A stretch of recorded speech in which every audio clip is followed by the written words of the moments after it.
नमस्कार दोस्तों। तो मैं आज आपको चुपचाप नेम की एक शॉर्ट मूवी के बारे में एक्सप्लेन करने वाली हूँ, जो इंडिया और फॉरेन कंट्री में होने वाले रेप क्राइम के ऊपर बेस्ड है। स्टोरी में 3 मेन कैरेक्टर हैं, गीता लीड एक्ट्रेस, गीता के हस्बैंड और गीता की बेटी रुंझुन। मूवी स्टार्ट होती है गीता के एक रिक्वेस्ट से, जिसमें वो अपने हस्बैंड से बोलती है, सुनो ना, कुछ कविताएं हैं, अपने पब्लिकेशन में बात कर लो। 75 कविताएं हैं, एक बुक पब्लिश हो जाएगी। हस्बैंड बोलता है, ये रिटन के तौर पर ठीक है, समझ रही हो, आजकल तो बड़े बड़े शहरों के कवियों की किताबें कोई पढ़ता नहीं, नए कवियों की कैसे पढ़ेंगे। फिर नेक्स्ट सीन में गीता टिफिन पैक करते हुए नजर आती है, जिसमें उसकी बेटी रुंझुन बोलती है, मम्मा आज बात कर लेना। फिर गीता का हस्बैंड टीवी पर रेप की न्यूज़ सुनता है और रुंझुन की स्कूल कोचिंग सुबह करने के लिए बोलता है, जिसमें गीता हस्बैंड को समझाती है। हस्बैंड बोलता है, रुंझुन हमारी इकलौती बेटी है, जिस पर गीता बोलती है, कुछ नहीं होगा। फिर तीनों थोड़ी हंसी मजाक करने लगते हैं। नेक्स्ट सीन में गीता की तबीयत खराब होने की वजह से रुंझुन कैब बुक करने की बात भूलकर घर से बाहर निकल जाती है और अपने फ्रेंड को बुलाकर कोचिंग के लिए निकल जाती है। थोड़ी देर बाद गीता का फ़ोन रिंग होता है और उसकी आँख खुल जाती है और कॉल पर उसका हस्बैंड पूछता है, गीता कहाँ हो, कितनी बार कॉल कर चुका हूँ मैं।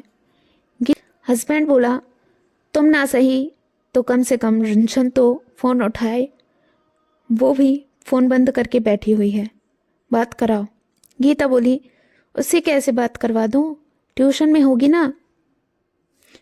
हस्बैंड बोला, पागल हो गई हो क्या, 10 बज रहे हैं। गीता बोली, ओह शिट। रुंझुन को आवाज़ लगाती है, बोलती है, रुंझुन घर में नहीं है, सॉरी, मुझसे बहुत बड़ी गलती हो गई, हम कहाँ मिलेंगे, आप जल्दी आओ, मुझे बहुत टेंशन हो रही है।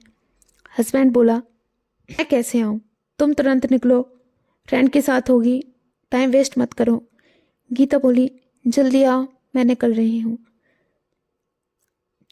फिर अकेले ही टैक्सी में घबराते हुए गीता रुंझुन के क्लास टीचर के पास पहुँचती है, रुंझुन का पता करने के लिए, जिसमें टीचर बाहर निकलकर बोलता है, वह नंदिनी के साथ ही निकल गई थी। फिर गीता के हस्बैंड का कॉल आया, लेकिन उसने बताया कि रुंझुन यहाँ नहीं है। हस्बैंड बोला, अगर रुंझुन के साथ कुछ हो गया ना। तो गीता जल्दी जल्दी ऑटो पर बैठकर रुंझुन को ढूंढने नंदिनी के घर निकल जाती है। गीता नंदिनी के घर पहुंची तो उसके पापा ने बताया, रुंझुन नहीं आई है। सॉरी, मैंने अपनी ज़िंदगी की सबसे बड़ी गलती कर दी। हस्बैंड गुस्सा होने लगता है, बोलता है, तुम कहाँ हो। गीता बताती है, गोविंदपुरी। फिर वह उसे डीए कॉलेज पर मिलने के लिए बोलता है। सुनसान रास्ते पर अकेले ही गीत चल रही थी, जहाँ एक कार उसको चेस करने लगती है। गीता डरकर दौड़ती है और गिर जाती है। फिर कार वहाँ से निकल जाती है।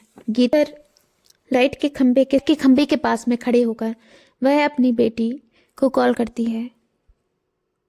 फ़ोन स्विच ऑफ बताता है और वह रोने लगती है। फिर सडनली वही कार वहाँ आती है और गीता को अपने साथ ले जाती है। फिर पूरी रोड पर घूमते घूमते गीता का गाड़ी वाले रेप करके उसके बैग को और गीता को ज़मीन पर छोड़कर भाग जाते हैं। नेक्स्ट सीन में गीता का फ़ोन रिंग करता है। गीता अपना फ़ोन उठाती है, कॉल रुंझुन का था, जिसमें रुंझुन पूछती है, मम्मा कहाँ हो तुम। वो वरुण की बर्थडे पार्टी में थी और मेरा फ़ोन स्विच ऑफ हो गया था। क्या हुआ मम्मा, तुम ठीक हो ना। मैंने पापा को बता दिया है, मैं घर में हूँ, पर तुम क्यों नहीं हो मम्मा, प्लीज़ रिस्पॉन्स करो, कुछ बात करो। गीता कॉल को सुनकर ज़ोर से रोने लगती है। इतने में उसका हस्बैंड मौके पर पहुंचकर गीता को देखकर उसकी सलवार चढ़ाकर रोने लगता है। गीता को हक करके बोलता है, गीता, कुछ नहीं हुआ तुम्हें। गीता बोलती है पुलिस। हस्बैंड बोलता है कि पुलिस स्टेशन नहीं, मीडिया, सोशल मीडिया। पुलिस, हमारी 18 साल की बच्ची है, उस पर क्या बीतेगी। उसके बाद हम रिश्तेदारों से नज़र नहीं मिला पाएंगे, ना पड़ोसी से। जितना प्यार मैं पहले भी तुम्हें करता था उतना ही अभी भी करता हूँ। तुम जिम्मेदारी हो मेरी। हम इस रात को अपनी लाइफ से डिलीट कर देते हैं।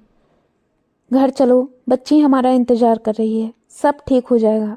तुम समझ क्यों नहीं रही हो। घर चलो चुपचाप। गीता उठती है और अकेली ही सड़क पर चलने लगती है। एक according to National Crime Record Bureau, India में हर 20 मिनट में महिलाओं और लड़कियों के साथ रेप होता है, जिसमें 9 में रिपोर्ट नहीं लिखाते। 30% ट्रायल पर होते हैं, जिसमें 1/3 बाहर घूमते हैं, जिन्हें कोई सज़ा ही नहीं मिलती। इसलिए अगर आप एक लड़की और औरत हैं तो सिर्फ आप ही अपने हक की लड़ाई लड़ सकती हैं और कोई नहीं।